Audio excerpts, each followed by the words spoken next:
সকাল বাংলাদেশ। আমি আনোয়ার চলে আসছি আপনার যশোরে। আসার পরে এই ভাইটাকে নিয়ে কিছুক্ষণ ঘুরলাম, ঘোরার পরে ওই থেকে গেছে। এখন এই যে আশেপাশে যা কিছু দেখতে পাচ্ছেন সবই হলো, আজকে তো মনে হয় এসএসসি পরীক্ষা শুরু হয়েছে। এগুলো সব হচ্ছে এসএসসি পরীক্ষার গার্ডিয়ানরা আছে। বাট আমিও যাইতেছি সামনের দিক দিয়ে।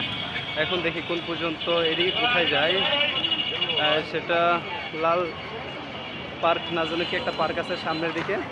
আমি এখন সেদিকে যাচ্ছি, তো আপনারা সাথেই থাকেন, আপনাদেরকে দেখাবো। তো আচ্ছা, আমি এখন হচ্ছে চলে আসলাম জসকোট জামে মসজিদ যশোর। মসজিদের কাছ থেকে একটু ঘুরে আসি, পরবর্তীতে অন্য কোনো দিকে যাব। কি দেখলাম আমি নিজে জানতেছি না।